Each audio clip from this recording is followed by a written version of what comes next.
We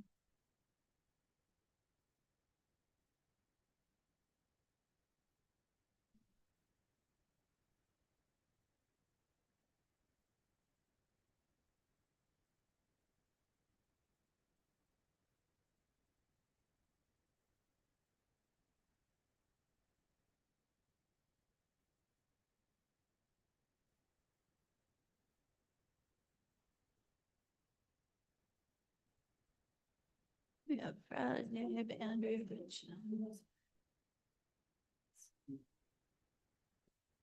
everybody. Oh my gosh. Okay.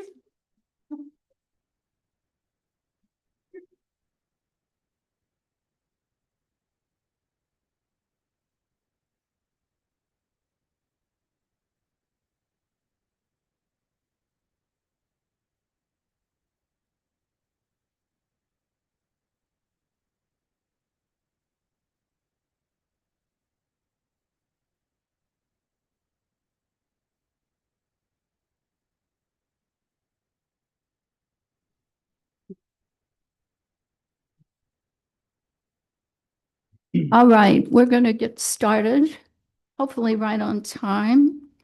I want to congratulate you guys for all these questions. It shows a great interest in your city. We'll do what I can. There are a lot of questions here, but I think the questions that we already prepared will cover some of these. And as you know, you can always talk to your candidates after the meeting. Call them up, go to their website, email them if you don't get it answered tonight.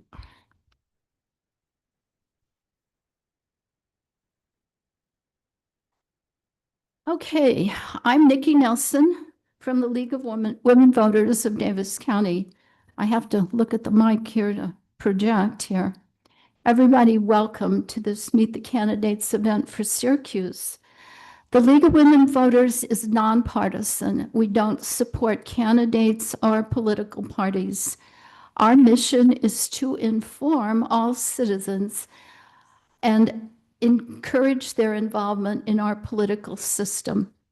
For more information about the League of Women Voters and information about upcoming elections and issues, we have a website, lwvdavis.org, and we also have a lot of information in the back.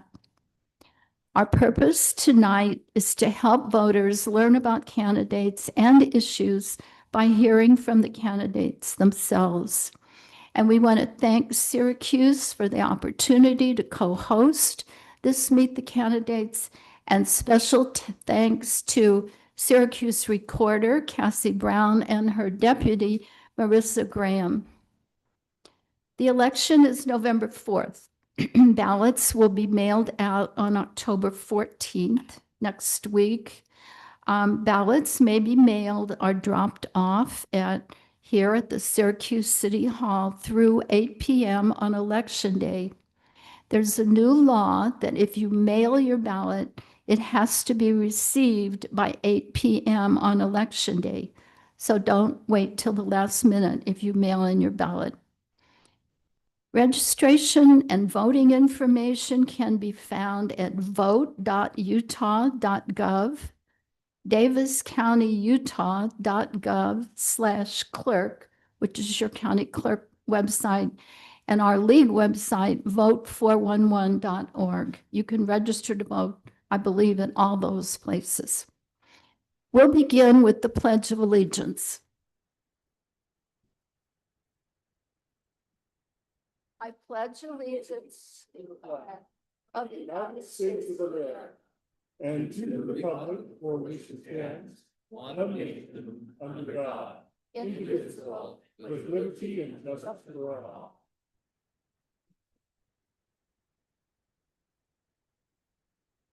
Thank you. Thanks to all our candidates for running for office. Our candidates are for mayor, Brett Cragen and Dave Mon, and vote for one for mayor. For city council, Andrea Brown, Gretchen Rulin, Jasmine Martinez, who is not here tonight, and Abraham Pollard. and you vote for 2. They're seated in the order in which they appear on your ballot. The way the panel works is that each candidate will have 2 minutes for an opening statement, after which we'll proceed to a series of timed questions, and then we'll give each candidate 1 minute for their conclusion. We'll rotate through the candidates so that each candidate will have at least 1 chance to answer the question first and last. Candidates should answer the question from the point of view of the office they're running for, either mayor or council member. I think you already know volunteers are collecting questions, but if anyone else has a question, raise your hand, and I think we have a member that will bring you a 3x5 card. We only take written questions. And our timers are Peggy, Carico, and Nancy something. Their league members, thank them so much for being timers. And the candidates, you'll see for 2-minute questions, you'll see 60 seconds, 30 seconds, and 15 seconds, and then a stop. And remember, you can definitely complete your train of thought in 15 seconds. And ask the audience, please hold your applause till the end. And we're ready to get started, and we'll start with Brett. Okay, Brett, you have 2 minutes to introduce yourself. Tell us why you're running for office and your commitment to your constituents. What relevant skills and experience do you have? What are your top 2 priorities for improving Syracuse? Great, thank you. First of all, I appreciate everyone being here. It's nice to see this room filled up. We don't always see it that way. My name is Brett Cragen. As mentioned, I'm running for mayor. I'm a current member of the city council. I've been on the council now almost 2 years, so I've had a little bit of time there and been able to see from that perspective how things work. Between 2017 and 2021, I was a member of the Planning Commission. I've lived in Syracuse now for about 20 years. I care about this community. This is home to me now. This is home for my family, and it's important to me to see what's happening here. I'm an attorney, good or bad, whatever you think. That's what I do for a living. I think that manner of thinking is helpful in a lot of circumstances. What I'm trained to do to see through things and to try and bring about a resolution to problems. If you've seen any of my signs, I'm promoting a safe, strong, and secure Syracuse. My first priority, and I think it's an important one today, is to our first responders. We need to make sure that there's adequate staffing and compensation. This will ensure the safety of our community, both now and in the future. And I hope that there's an opportunity to talk a little bit more about why I think that's concerning. My next priority is to continue to build a strong Syracuse. This means determining what services are most important to our citizens and then prioritizing. Does that say 30 seconds? Yes. Okay. That means determining what services are most important to our citizens and then prioritize how to implement those services. To me, a strong Syracuse also means there's a solid connection between elected officials, city, and staff. It's only by working together that we can make Syracuse an even better place to live. And a secure Syracuse means city finances are handled in a reasonable way. More on that in a moment. Thank you. Dave? I'm Dave Mon. I'm the current mayor of Syracuse. I'm running again, and some people might think that's a little crazy because it is a tough job and there's a lot to it. But 4 years ago, I ran on the premise that I told you that I wanted to take advantage of the opportunity that the freeway would bring. That I saw in other cities the opportunity that if they took advantage of it and built some visible retail near their freeway exits, they had a lot of longevity that benefited their budget. Whereas I had just moved from a city, 17 years ago, but when I moved from a city where that had not done that, didn't have any business near their exits, and 30 years later, after I-15, they still struggled very much with their budget. So I saw this as an opportunity and I made it my mission. So not only have I done that, but here's how I did it. The first month I was in office, I went and met with the retail or the economic development department. I said, I want to scope out every property that we have that's viable for, and I also want to meet everybody who owns those properties. And I want to be able to tell people what's available when they say they're considering moving here. We have managed to get Costco as an anchor that is being built today. And I've worked really hard to make sure that happened because we did almost lose it a couple of times, but we found solutions that were mutually beneficial. And we actually come out in a way where the city and everybody else is better off from the deal that we were able to make. What is key to my responsibility is that I do work in business development for tech companies. I have for 25 years now, and I have a lot of experience. So I bring this to the city and I use that experience on their behalf. I've been able to help them grow and succeed. So my promise is that I'm going to continue to do this. It wasn't something I could accomplish in 4 years, but I think that if I have one more term, I can figure that out and we can finish. I have a lot of businesses lined up. Thank you, Andrea.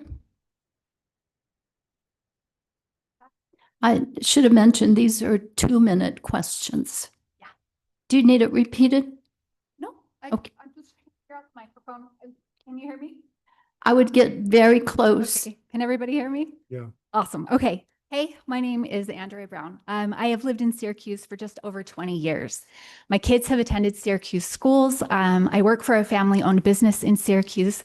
This is truly my home and I'm invested in its success.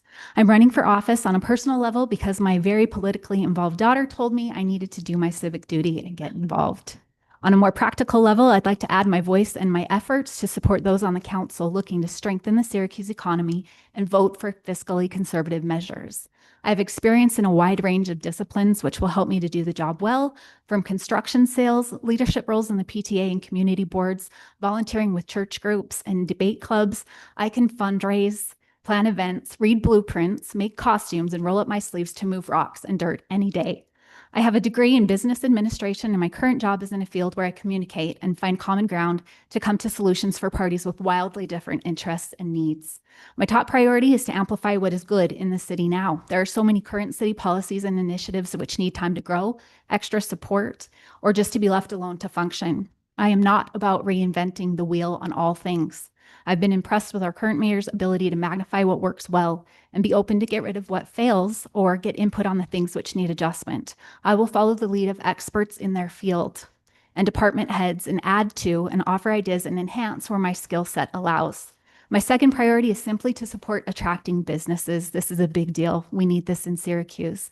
We need to shore up our infrastructure and revenue base, and I will focus my efforts there. Thank you, Gretchen. Hello, good evening, everyone. Thank you for coming tonight. I am Gretchen Ivy Rulin. Syracuse has been home for me for 17 years, but Utah for 20 years. Where my husband, who's an Air Force vet, and I raise our beautiful kids. And I've served 6 years on Planning Commission, actually with Brett, and 5 years in the Syracuse Elementary School Board.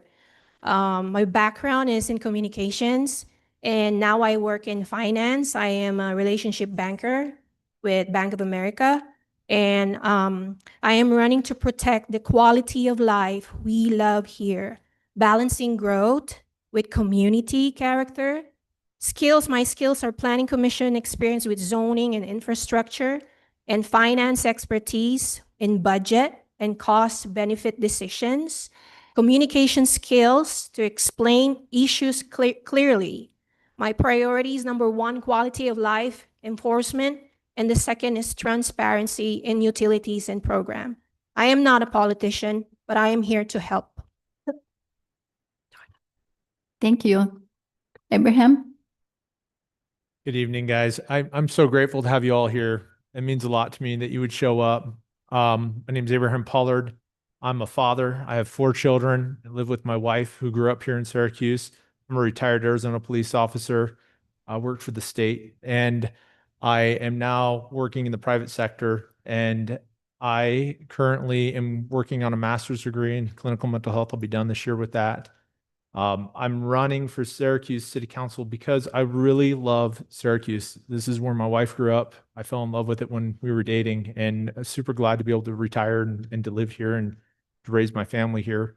I'm very interested in making sure Syracuse obviously stays the way that it is, the charm that it is, with controlled growth, bringing in good businesses, responsible businesses. A lot of the things that have already been spoken about this evening, being able to go out and meet with people and negotiate and make sure that we're attracting those right kinds of businesses to alleviate the tax burden on the citizens that are here. I feel very passionate about keeping Syracuse an affordable, great place to live.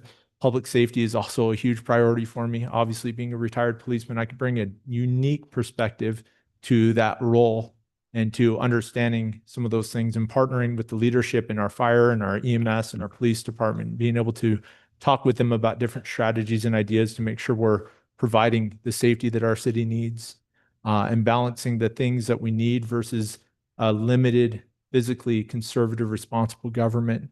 I am a constitutional conservative, and I want to make sure that we as a community continue to shine as a community together. And being your voice would be a huge honor to me. And I appreciate your time. Thank you. Just a reminder, stay pretty close to the microphone so the back of the room can hear you. Okay, another 2-minute question about the city budget. How should Syracuse, sorry?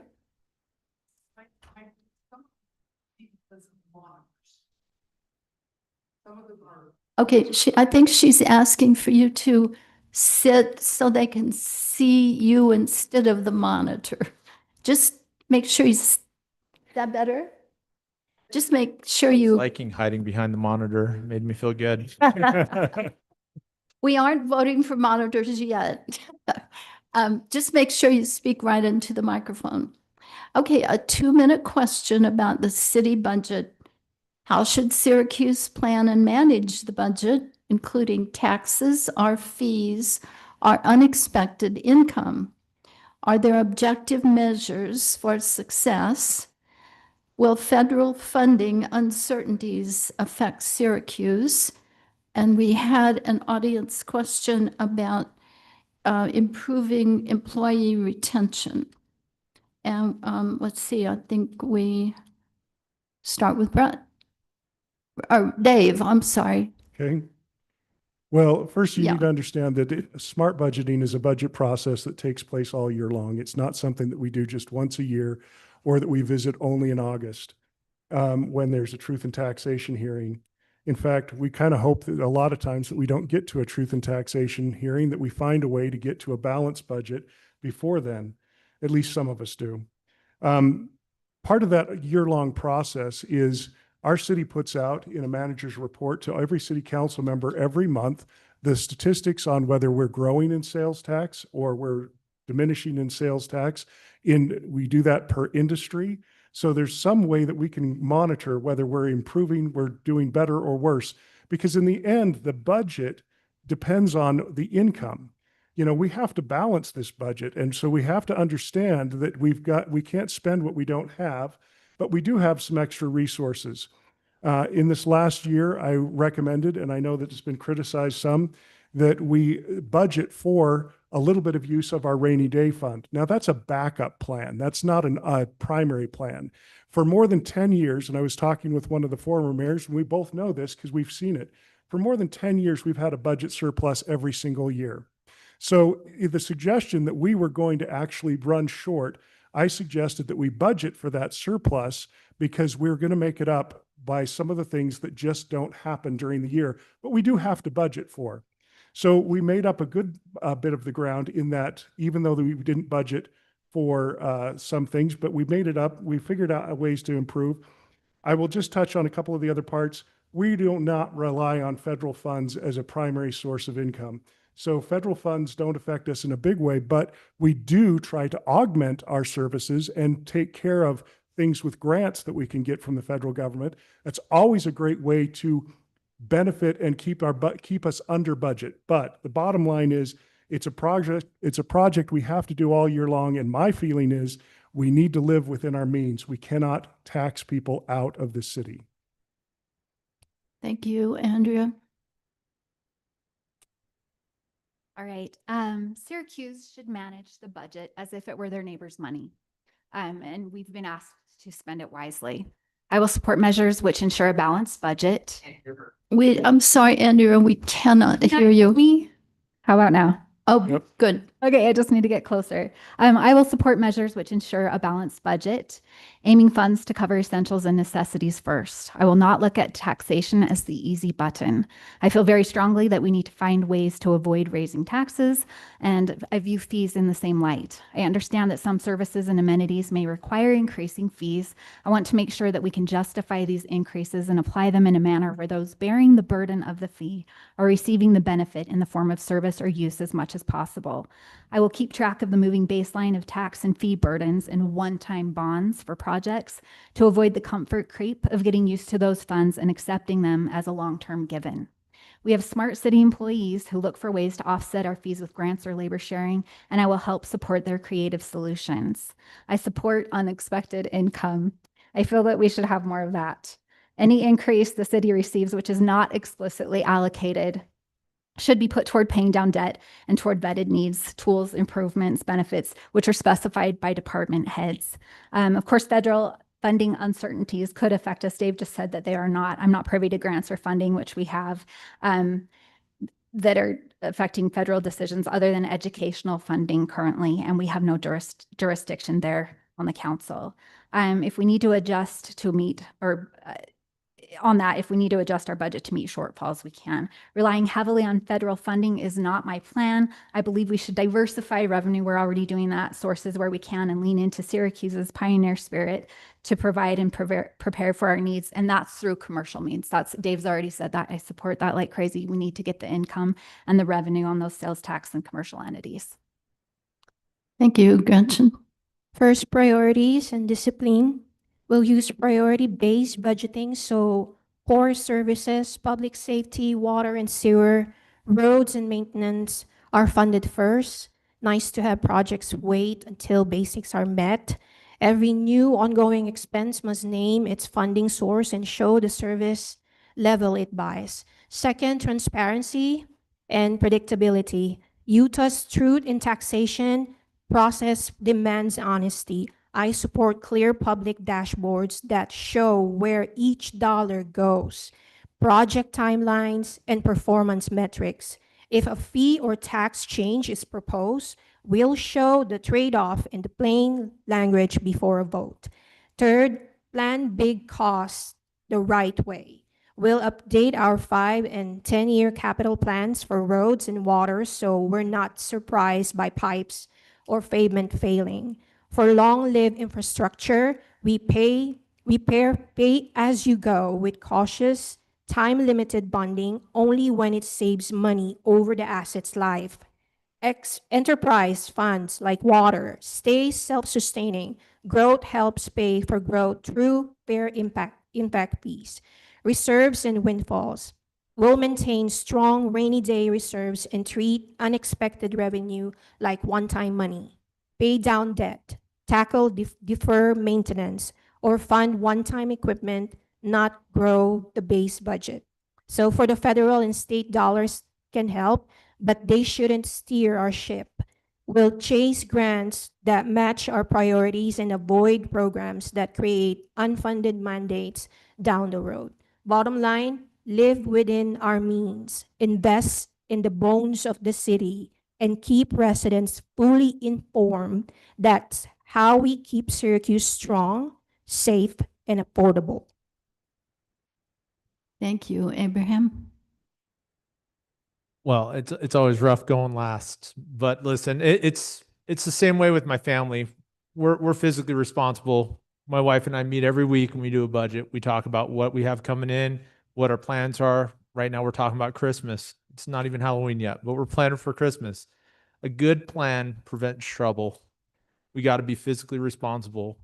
It's no different at the city level. I agree with a lot with what Dave just said.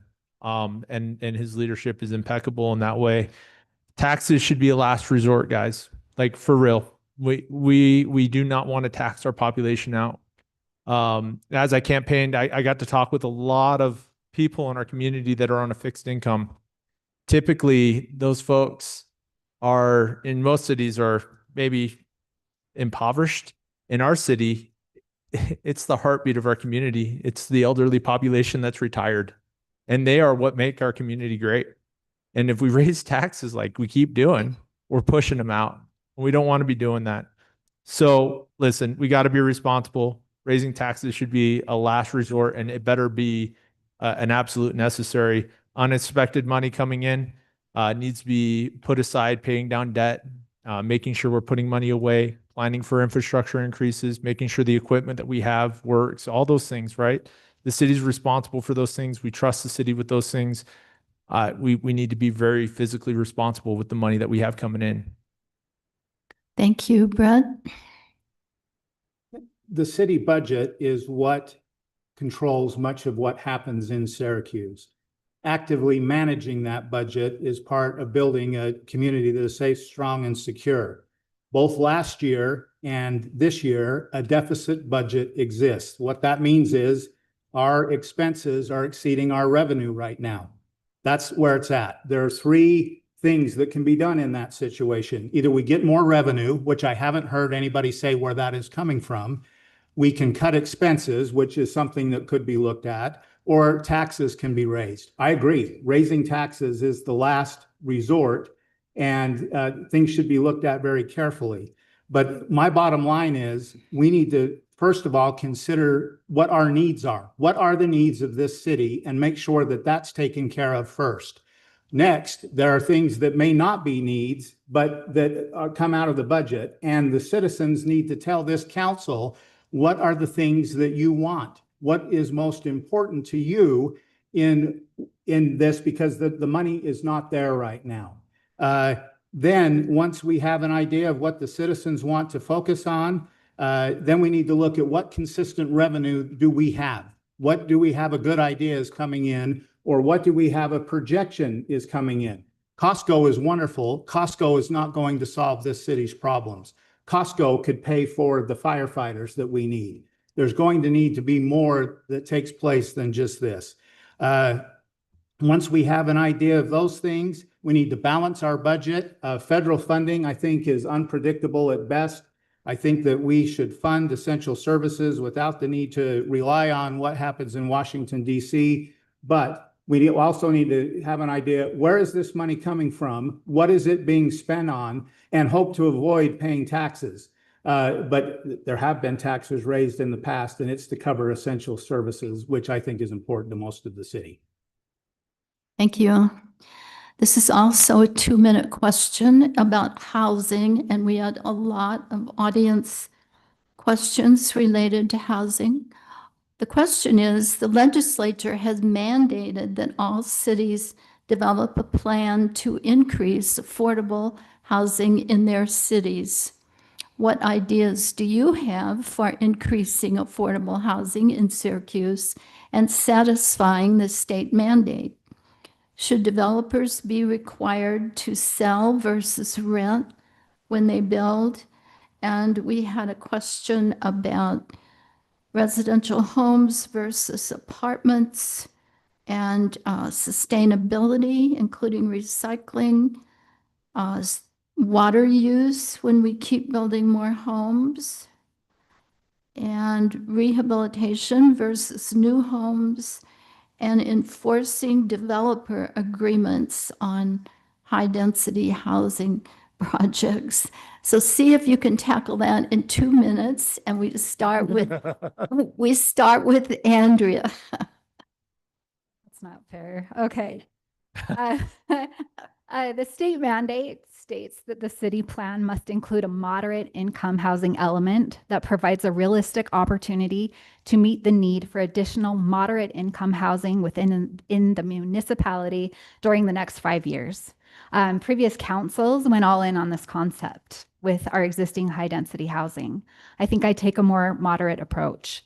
As we watch and see where pricing will land with increased supply, I would look to the proposal made in the city general plan to support and allow for ADUs and basement dwelling units, adjusting zoning to support rental of private residences and restricting development companies from purchasing private residences in bulk will help to filter money towards Syracuse homeowners. If the state metrics are more stringent, I'd be open to very limited mixed-use zoning, which limits density on the residential component. If the council has jurisdiction over this, to something like townhomes, which can only be located along commercial corridors and which must include a specific percentage. This is something that I think enforcing the zoning laws that's what that question may pertain to. We really need to say if we have a commercial element, we have to enforce that. They'd need to include that commercial space and reasonable parking for businesses. It's worth noting that while higher density options may meet the pricing metric from the state, they're not considering square footage or quality of the living space. The value aspect of these properties is highly subjective and should not only be quantified in terms of expense. Regardless of the state mandate, the council can affect cost of living fees, infrastructure, and bring in businesses so residents have jobs and funds to offset housing costs. My goal is to maintain the ambiance of our city. Again, as defined in the city general plan, residents have clearly specified their preference to keep Syracuse a quiet suburban community with a majority of single-family homes and commercial spaces contained and concentrated in high-traffic areas. Thank you, Gretchen. Affordable housing is about balance and responsibility. We want to make sure our teachers, first responders, and young families can afford to live here without sacrificing the character of our neighbors or overloading our infrastructure. I believe in the right fit approach. That means prioritizing housing options that blend with our community, like townhouse, senior cottages, and mixed-use developments near main corridors, rather than large, high-density blocks in the middle of a single-family areas. We can meet state mandates while keeping local control by using tools we already have: smart zoning, updates, clear design standards, and developer partnerships that require quality materials and green space. Transparency with residents matters too. No more surprises after approvals. As a longtime resident and someone who works in finance, I understand that affordability isn't only about rent or mortgages. It's about the full cost of living, the utilities, the transportation, and taxes. So I'll push for infrastructure planning that keeps costs predictable and protects water and road capacity before adding more rooftops. Our goal shouldn't just be more housing. It should be sustainable, well-planned neighborhoods where people of all stages of life can thrive and still recognize the city they love. Thank you, Abraham.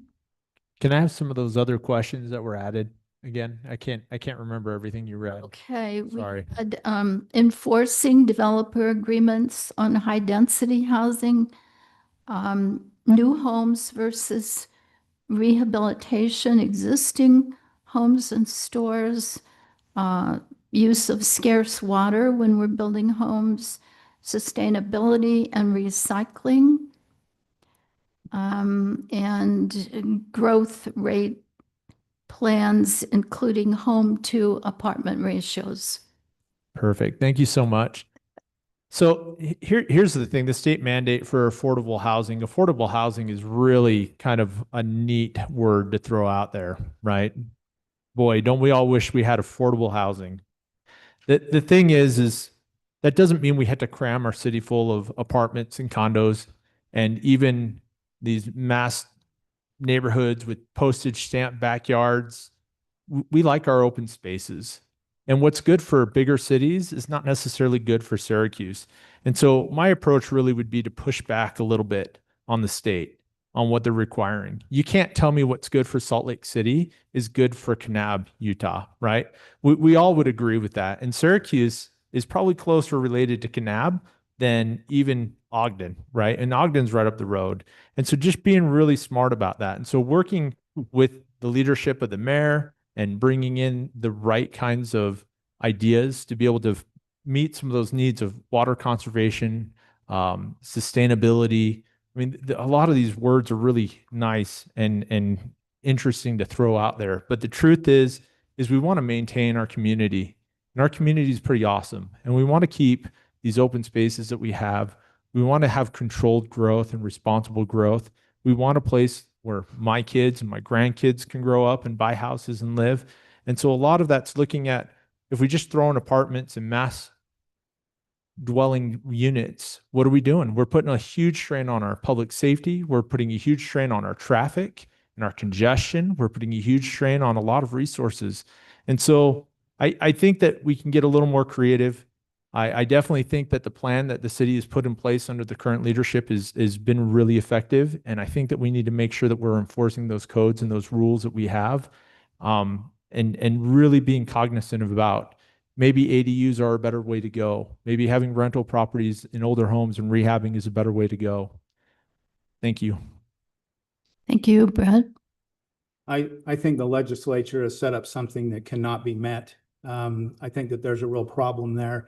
With our current economy, there's little available affordable housing in our area, really any other place. If you look at the numbers, 76% of Utah's growth is from our children and grandchildren. Growth predictions for Utah show that 274,000 new homes will be needed by 2033, and only 9% of Utahns can afford the medium-priced home, which is now over $400,000.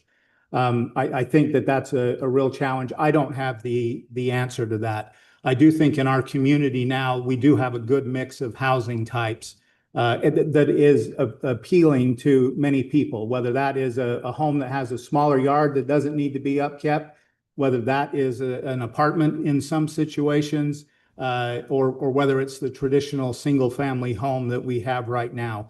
Those types of housing have brought in citizens into our community who will support business and other economic development. The two areas of focus that I believe that we should look at are to ensure the remaining areas that lend themselves to housing developments are used in an appropriate way. There's not very much more in the city that can be built out with housing in other areas, so we need to act on that responsibly.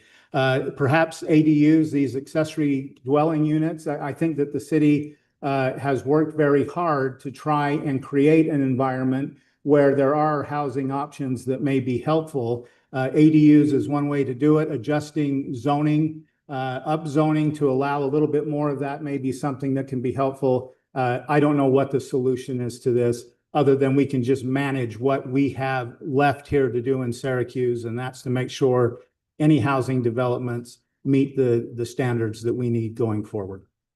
Thanks, Dave. Okay, so you added an awful lot of questions, so I hope I cover them all. But let's just say this. When we get a question about state mandates, we first have to break down what that mandate actually is, because there have been people who approach cities all the time and say, what about a mandate? Well, the only mandate that we received from the state was that we create a plan. The mandate does not even include that we exercise that plan or actually execute that plan. So what the plan mandate was is that we needed to look at things. The reason this came about is this is over several legislative sessions. The legislators started by saying, we're going to take away cities' ability to do some of their zoning because we're not getting enough affordable housing. The League of Cities collectively, with many cities, including ours, pushed back and said, hey, wait a minute, we're doing a lot of things you guys aren't giving us credit to do. So the league, along with its members, put together a list of almost 80 things that we could possibly do or are being done. The legislature said, let's accept at least 50 of these as actual things that you can do. And so the mandate said, pick from these and tell us which ones you're doing, or others that we don't even know about. So we did meet as a city. We talked about this extensively. And the ones that we actually adopted were things mostly we were doing already. For example, we do have a mixed use zone. We had that at the time, so we could put that down on our plan. We're already doing it.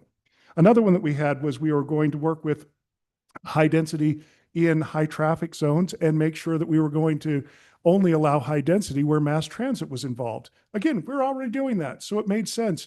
A lot of these things that we adopted in our plan, because I'm running out of time, were things that we were already doing, and it didn't really affect the city.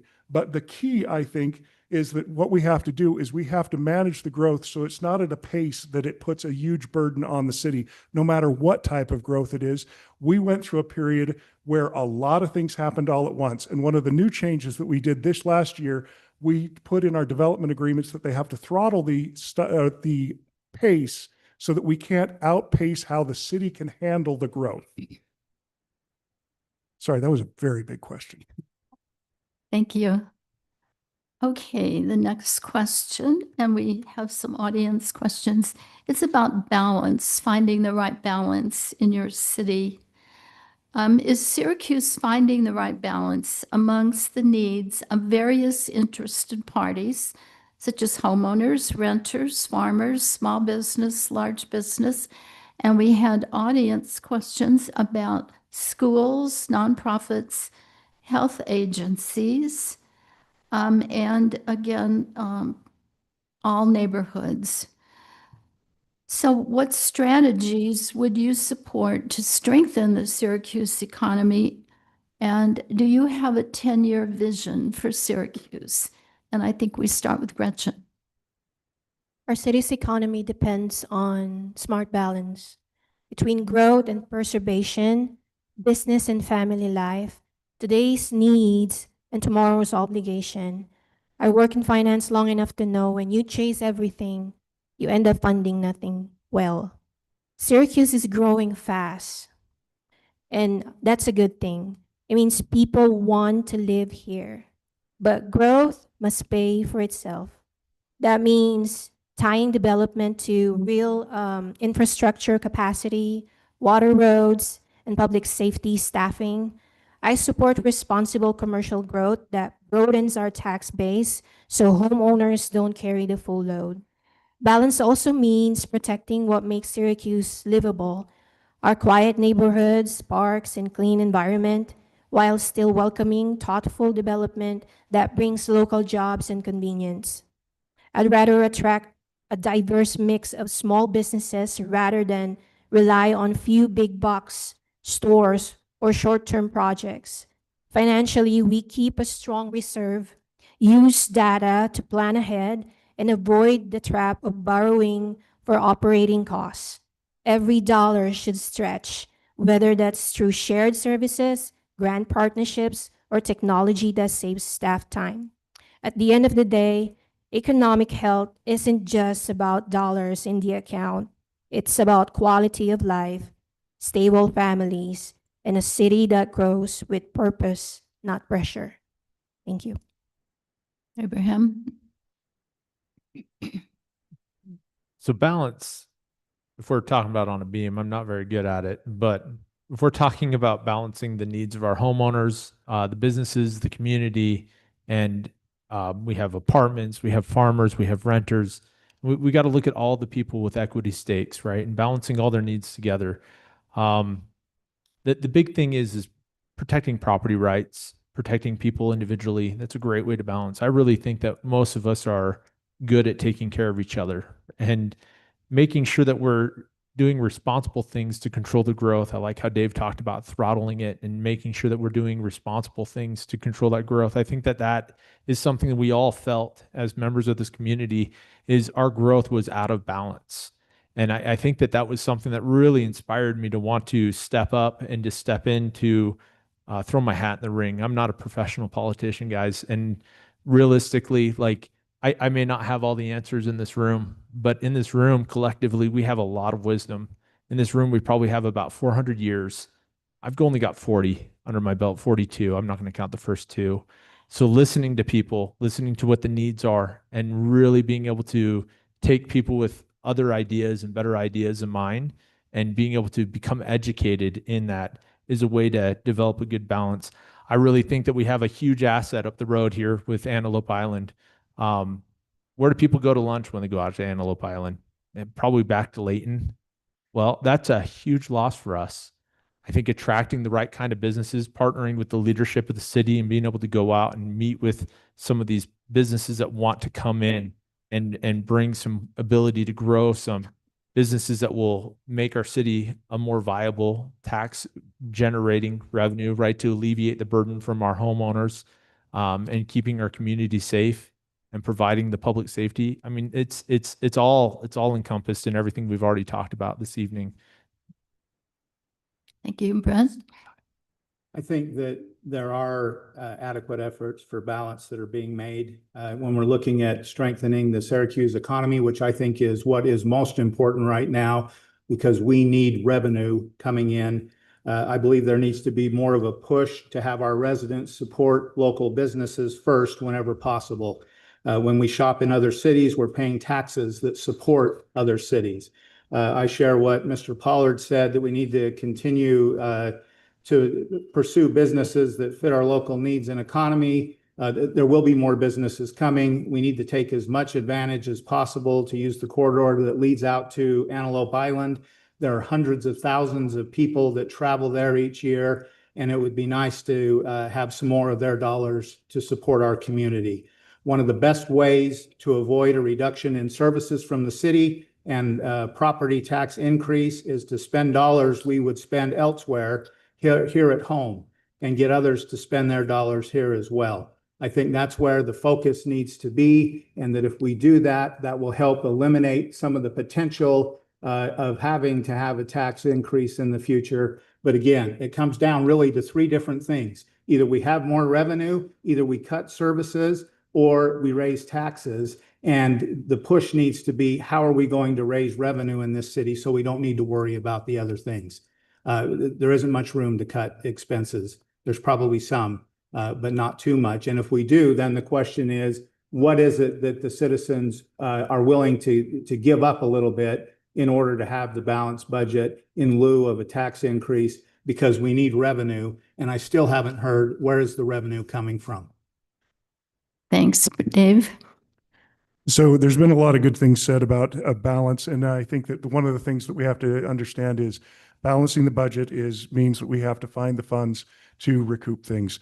Brett says he hasn't heard where the funds come from. Well, for starters, it comes from the businesses that we're recruiting, because every new business brings in additional sales tax, additional property tax. It brings in additional opportunity for people to have jobs here, and those people that have jobs here will spend more money in our community. That's why I've put so much effort into growing our economy and growing our business base. I've done a lot of that on my own because it's necessary. We need that now. We haven't always needed that, but we need it right now. So, the state of Utah says that being mayor is a part-time at best job. I put in more than full-time hours, and I do it gladly because I'm trying to make up for the deficit in manpower that we have. So whatever I can do to increase that, I'm doing. I do that by going to business expos, by going to business conferences, by going to chamber meetings, and publicizing as much as I can that the opportunity is here in Syracuse. This is where you want to bring your new business. This is where you want to get great employees. We have great people here that can fill jobs with that are, if you bring your business here, you're going to have locals that support you fully. So that ambassadorship of being mayor is something that I take very seriously and have put up my whole heart into, because that's where the revenue is going to come from. It's not going to come from raising taxes. We will never be able to raise taxes enough to keep up with the growth because of the way that the structure is for taxes in the legislature. The way that we do it is we find other alternative funding sources. And I work my tail off to find those, whether it's grants, donations, projects, whether it comes from new jobs, new businesses, new parts of our economy. All of that is an effort that I make and I take very seriously and I put my whole heart into. Thank you, Andrea. All right. I do think Syracuse is doing a pretty great job balancing the interests of these different parties. It's very clear that we need to attract and support larger businesses. I think Costco is a huge win for us. Larger businesses provide a draw for smaller businesses. They provide sales tax and they provide employment opportunities. Shoring up our business development will benefit homeowners by providing revenue to offset fees and taxes, and more simply, provide more options in terms of restaurants and offerings. We will not need to travel outside of Syracuse to find restaurants and shopping options. In terms of renters, I think Syracuse has done an excellent job catering toward a curated genre of renter. I don't believe the city should focus on short-term transient rentals. Rather, we should aim to provide reasonable housing options for those seeking a quiet suburban bedroom community lifestyle. We are not Salt Lake City. We don't want to be. The city plan supports encouraging and facilitating farmland preservation for those wishing to continue farming and states that it will not pressure farmers to develop. I love this.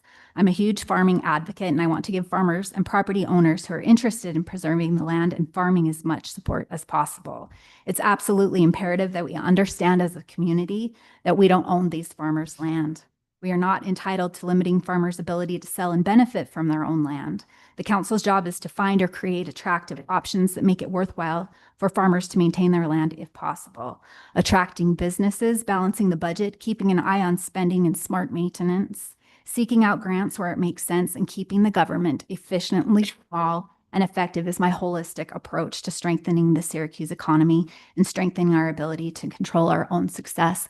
The 10-year vision, if I can just pop out some words: more businesses, stable housing prices, low taxes, environmentally sound policies, a safe, quiet city, and paid off amenities. Thank you. I think we'll make this next question 2 minutes.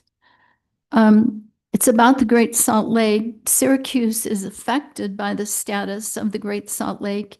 How can Syracuse participate in the decisions the state makes about the lake? And maybe you can add a few words about the water situation in Syracuse right now. And we start with Abraham. 2 minutes. All right, I get to go first. That way nobody takes my thoughts. This is great. I love the Great Salt Lake. I love it being right here next to us. Obviously, it affects us. It affects our air quality. It affects our quality of life. It affects the wildlife that's in Syracuse. I mean, we got deer still running through my front yard, which is amazing, right? And that's all because we live in such a great natural resource out there. We need to have an active role as city councilmen and women. We need to have an active role at the state level with what they're doing to the Great Salt Lake and how it impacts. We need to be, that would be something that we need to work really closely with our state legislators and making sure that they have our opinions on their table and that we are lobbying them and we are doing our part to protect our community because it directly affects us. Water is always going to be a scarce resource in the desert. You know, I don't sit here and pretend to know everything about water rights and how the water is affecting us. One thing is the massive growth that we've had has made a huge impact on our water and our water usage. I'm from Arizona. My wife's from here. This is the first time in my life I've ever afforded to have grass. In Arizona, you can't afford it unless you're really rich. And I have grass that just naturally grows. It's pretty amazing. But just making sure that we're taking measures that are protecting our interests with the lake and making sure we're taking efforts and we're involved and we have a seat at the table, I think is the biggest thing that we can do there with the state level from the city council. Thanks, Brett. I think there is a challenge with the Great Salt Lake. I also believe that there's a scope of what the problem is as an issue. Obviously, climate has impacted the Great Salt Lake, which we don't have much control over, but water usage to some little extent here in Syracuse, we do have an ability to impact that. You know, this dust that comes up from the Great Salt Lake, I've had people say, well, that's toxic and it's going to turn into cancer cues or toxic cues or that kind of a thing. I think that that is still out. I know that there have been recent studies that have come out that said that isn't as much of an issue as these fine dust particles of getting into people's lungs or even getting up into the mountains and causing the snowpack to melt faster because it's putting a darker amount on the snowpack. I don't know that Syracuse in and of itself can do anything there, but Syracuse can certainly take a lead and beat the drum to try and get those kinds of things taken care of that can be done. As far as the water usage in Syracuse, I think the mayor and the council have taken great efforts to try and make sure that the water is used in the best way possible. There have been options as flip the strip kind of thing and different ways to where if it's needed, I think that the city can take more of an approach.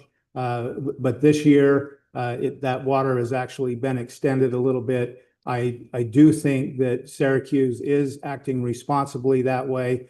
There may be some things that could be done better with the Great Salt Lake, but that's going to be an effort that needs to be much broader than just our city here. Thanks, Dave. Well, this is kind of a strange question for your city because the city has very little say in a project that is as massive as trying to save the Great Salt Lake. If you're paying attention to the news, the governor just rolled out a big press conference where he had all of the prominent billionaires of the state behind him, and they declared that they had raised $200 million just as a start to try and solve the problem. Well, let me put that in perspective. That's more than 7 years of our budget here in Syracuse. So we really are not financially going to be a part of the solution. Now, would they ask us about our opinion on this? Well, we're one of about 19 cities that actually have some border with the Great Salt Lake. So they're probably not asking just us. But what can we do? We can conserve. We've taken great efforts to try and reduce public lands that are just water absorbent and don't really serve the public. We have taken great efforts to be water wise and publish that and try to encourage people to be water wise and do those things. So there's those things that we can do, but the Great Salt Lake as a whole is a problem far greater than any city is going to solve. And it really would be irresponsible of us to spend a lot of time on it other than to support that we do need to do something. And it does need it. We need to take it seriously, but it is not a problem for cities. We don't have a say in that matter. Thank you, Andrea. Okay, so I'm a geek and I have kept up on the lake. I do think the council should keep up on proposals, discussions, and conservation efforts for the lake. I'm attending the Conservative Climate Summit on the 17th of October next week. Discussions will focus on the lake preservation strategy, ecological and biological changes happening as the lake recedes. I'm lucky that my family has an awesome connection who is the CEO of one of the private companies developing a project, which is being presented to state government to develop industry, which facilitates the long-term sustainability of the lake. I'm excited about this, and I'm staying informed on the project and the ideas that are self-funding. Additionally, I've followed and participated in conservation and in environmental efforts in the state since I was in high school. I'll continue to do that. I will research, understand, and share information available concerning the lake. Our role as residents of the city will absolutely revolve around supporting water conservation, xeriscaping, conservation mainly, not using as much water. If I'm elected, I will be as participatory as I can in state forums and discussions, just because that's my passion. I will pass on information to our residents, as well as listen to and solicit ideas from residents to offer to decision makers and experts on this subject where I'm able to. We need to remember that 700,000 people visit Antelope Island via Syracuse. The lake is important to us. I've ridden thousands of miles on that island on my bike. And it's important to us. It's imperative that we do what we can to preserve water and preserve that lake. Thank you, Gretchen. Too often we forget that our Syracuse is the gateway to Great Salt Lake. The lake's decline threatens health and environment. Syracuse can help through water-wise landscaping, smart stormwater practices, and having a voice in state decisions. But water-wise shouldn't mean ugly or overheated. The middle ground is keeping turf where it's functional, adding more shade trees, and mixing native plants with seasonal colors so neighborhoods stay beautiful. Smart irrigation like drip systems conserves water without baking residents in summer. City ordinances should encourage balance so we conserve while keeping Syracuse welcoming and livable. Okay, thank you. I think we'll take 2 minutes on this last one because we had audience questions. The question is, residents want their voices heard on city decisions, especially zoning and taxes. What is your plan to increase community involvement and ensure Syracuse residents feel represented in the choices made by the council? We had 2 questions about transparency, accessibility, making yourself accessible to constituents, and how do you plan to build consensus and work across differing viewpoints. So we'll start with Brent, and you can take 2 minutes. Okay, thank you. I have 3 ideas that I would implement if I were elected mayor. First of all, let me preface this by saying it's been a great experience to be here tonight and at the last Meet the Candidates meeting, because I was able to talk to people and hear firsthand excellent ideas about how we can improve the city. And that's something that doesn't happen, I think, as often as it could and it should, because there isn't that interaction, and there needs to be that interaction that's there. The first thing I would do is create a review committee. We have the power to do that under our city ordinance for city issues, and make sure that as part of that committee, council members were involved, city staff is involved, and members of the public are involved, so good decision-making can be made. We do that on some limited scale. I think that can be done on a broader scale. Second thing, similar to what is done in Salt Lake City, I would create community office hours where the mayor and mayor liaisons head out into the neighborhood and otherwise use temporary offices or other meeting locations where community members can stop by and chat about what they think is going on. There's a lot of knowledge beyond just this council that's up here, and even city staff. There's good advice that can be given on what we can do with the city. Last thing, I would use more robust software engagement systems where city issues and concerns are sent to the community. That could be done potentially via email or text with notification about upcoming meetings. The citizens there would be given the opportunity to provide feedback. It's hard sometimes for citizens to come to meetings or provide the feedback that way because of unavailability or just lack of knowledge, but there would be a way where they could provide feedback. There would be an online location where comments could be viewed and where residents can see the results of actually happening.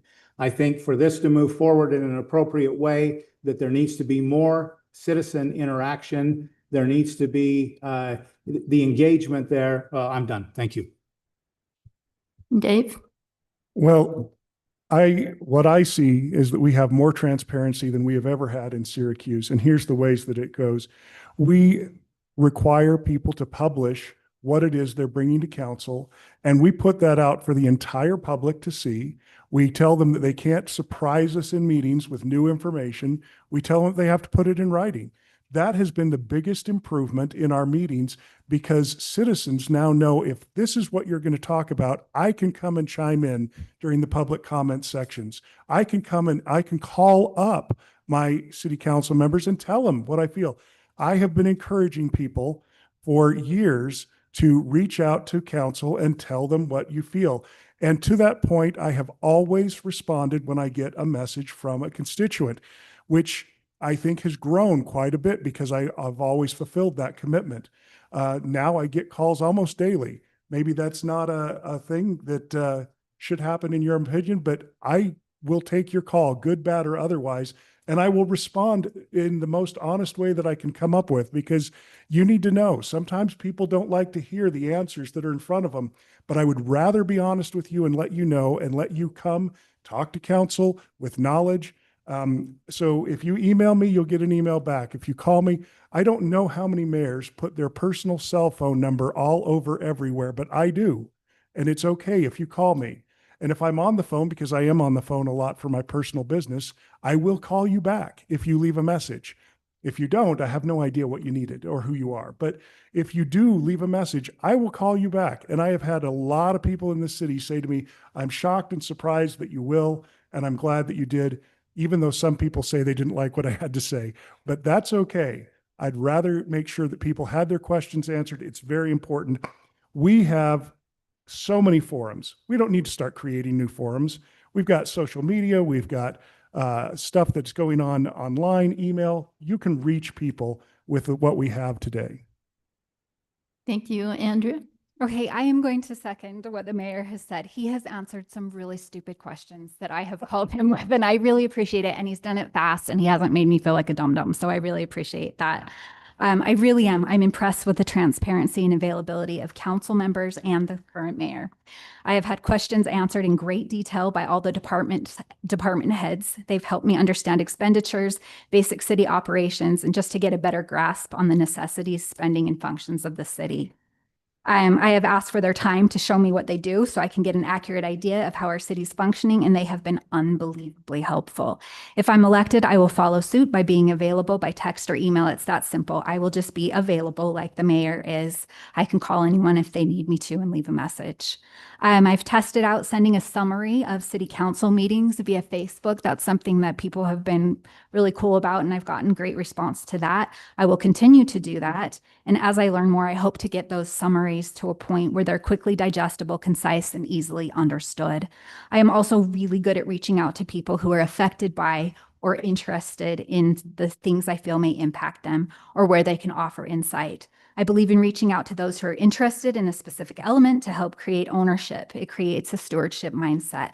Hopefully, inviting residents to invest their time and expertise will inspire them to involve their circles of neighbors and friends to be involved as well. I'm already seeing this happen. I've been lucky enough to start a project on a city service project for next year, just from a random Facebook comment from a resident who wanted to be more involved. And Syracuse citizens do not mess around. They like to serve and help. I hope you don't mind I'm calling you out, Sean. There's a guy right here, Sean. He's in the audience. He said, put me on a list. I'll help. I did. You're on the list. I'm calling you. You will be a person that will be a great resource, and I really appreciate that. It seems like everyone that I've talked to is like that. Citizens are ready to get involved, and I'm ready to help with the connections and making a path for them to make things happen proactively. Gretchen? Community participation and transparency go hand in hand. People engage when they feel informed and heard. First, I want to make city information easier to access. Not everyone can attend a 6 p.m. meeting, so I'd like to see short video summaries, clear project dashboards, and quick read updates on the city website and social media. The goal is plain language, not policy jargon. Second, more two-way communication. I'll advocate for quarterly Let's Talk Syracuse town halls in different neighborhoods, informal settings where residents can ask questions and see what's in the works. We can also partner with schools, churches, and local businesses to bring city conversations where people already gather. Third, accountability starts at the council table. Every vote should have a clear explanation, what it means, what it costs, and who benefits. I'll support publishing a decision summary after each major council action so residents can see how and why we voted. Lastly, we need to rebuild trust through presence.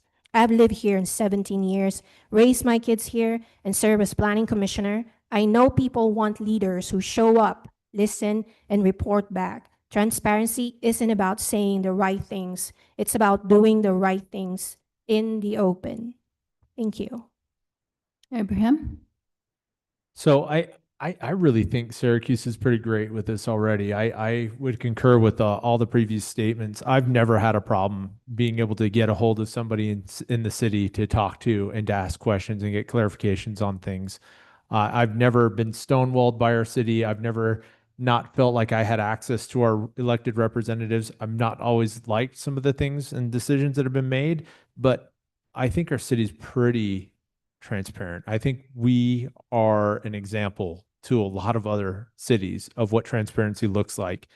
I don't think that there's much more we can do to make community members engage, right? If they don't want to engage, they're not going to engage. But I've gone out and knocked doors in our city, and I'm telling you, people open the door and they have concerns and they're willing to talk about them and they're willing to bring their ideas to the table. And I think accessibility, I love that our mayor currently has a lot of access. I think our internet webpage with the publications we have on there has been great. I think maintaining that, and I think listening to people. We could get creative and do like little walkabouts or Sunday strolls or just have access. I'm open to having my phone number available. I love engaging with the community. I think that comes from being a police officer and doing community-based policing. I love talking with people and hearing ideas, even ones that dissent from my ideas, and being able to engage and grow.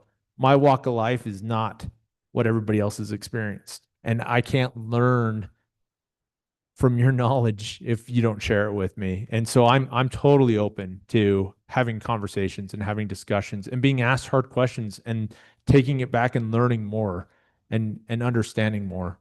Thank you. Thank you. This is the last question. It's 1 minute. your elevator speech. You have 1 minute to clarify any point you would still like to make, answer the question that we should have asked, but we didn't, and tell us why should we vote for you. And we start with Dave. Well, I'm running on my record. I think I've done a good job these last 4 years. I've solved a lot of problems. And I think that I've done this as a team with the people who serve with me. I've not tried to do it for them. One of the things that stood out to me before I started as mayor is Dave Church, the legal counsel to the League of Cities, says this every time he gives one of the teachings or the seminars for new council members and new mayors. He says the biggest problem in Utah is mayors trying to do the council's job and council trying to do the mayor's job. I was a council member before I was a mayor, and I know the difference, and I'm not trying to do the council's job. I'm trying to enhance the council's job by doing the mayor's job. And that means that I do very different things. And that means that I go out and I try to find new opportunities for the city, but I come back and I present it to the council. I don't decide for them. So I have spent a lot of time trying to solve our problems, but I do it through data-driven decisions. We go and we find what the facts are and let that point us to a solution, not the other way around. Go find facts to support what we want to happen. Andrea? I have no desire to do the mayor's job. I'd really, really like to do the city council person's job. Why should you vote for me? I'm a research nerd. I will do the work. I am not only there for the party, I'm there to set up the decorations, I'll wash the dishes, and I'll put the chairs away when it's over. I will listen, I'll explain my decision-making process. I'll go to the right people to make sure my decisions make sense. I understand the implications of the decisions the council makes and how important it is to vote for somebody capable of taking on the challenges of the city council role.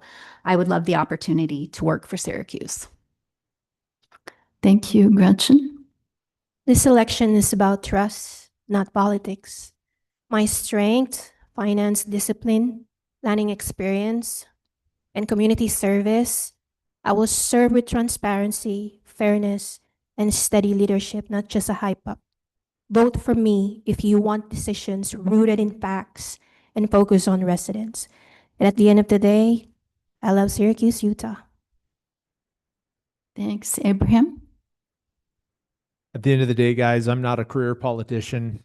I didn't ever foresee this being something I would do in my life. I'm excited to be here, but I'm a father and I live here and I love our community. I chose to come back here. This is where my wife grew up. I fell in love here. My uncle, my cousins lived here when I was a kid, and I've always loved Syracuse.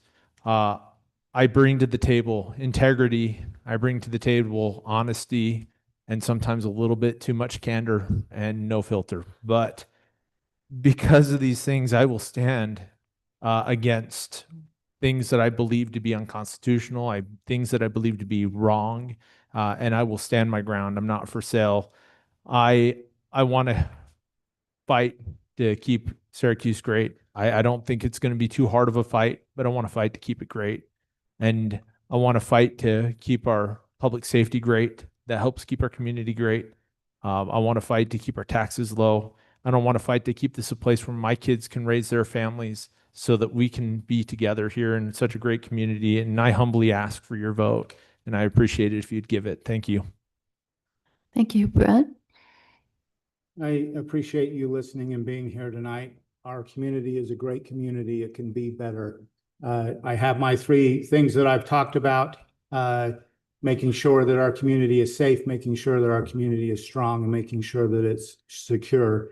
I think that we have a challenge with our first responders. They're wonderful. They're excellent, but they need some additional support from this community. And by serving them, it actually serves us. You don't have to believe me. Find one and ask them how things are going and what they need.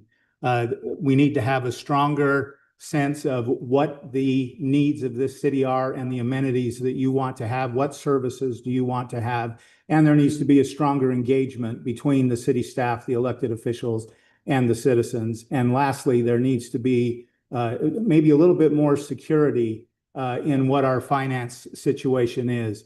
There are room for improvement, and if we all work together, Syracuse can be a better place. please vote for whoever you think it's important to vote for. Vote. Thank you. Thank you all. Thanks to the candidates tonight and the audience for your participation in our political system. It has been recorded, and I think you can find it on the Syracuse website. Yes, Marissa. And we will also have it on our league site, which is vote411.org. I second the thing. Please vote, and let's give our candidates a big round of applause.